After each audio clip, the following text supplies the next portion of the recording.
Oui, la saison 4 des Demon Slayer est terminée. Un peu vide, on va pas se mentir, pas riche en action certes, mais je peux vous assurer d'une chose, la suite, elle va être des plus phénoménales. Chaque moment, chaque confrontation va marquer Internet, ça ne fait aucun doute. Quand je vous dis Akaza, ça vous rappelle de bons souvenirs. Dites-vous qu'il n'était pas à fond de cette confrontation. Si l'on prend en compte l'écart qu'il y a entre lui et la première lune, en tenant en compte sa vraie puissance, on en déduit systématiquement que la fin va être festive.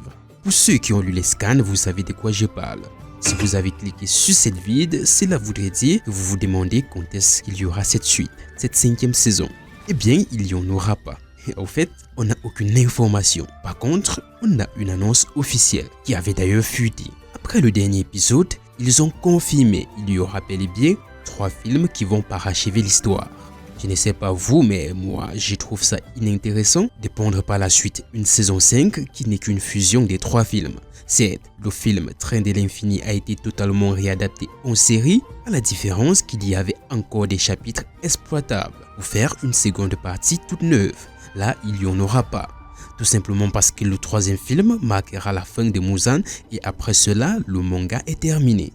Donc retenez juste qu'il y aura 3 films qui sortiront au cinéma. Comment sera subdivisé l'arc pour les 3 films, on le découvrira au moment opportun. Peut-être Zenitsu de son côté et Akaza pour le premier film, Doma et Kukushibo pour le 2e, et enfin Muzan pour boucler les choses. Le premier rendrait d'ailleurs hommage à Rengoku qui a péri dans les mains d'Akaza dans le premier film, et Akaza qui à son tour rend les âmes dans le premier film qui marquera l'ouverture de ces 3 séries de films. Voilà, portez-vous bien, ciao. Yo, I ain't here for the money, I ain't here for the fame. Though it might be nice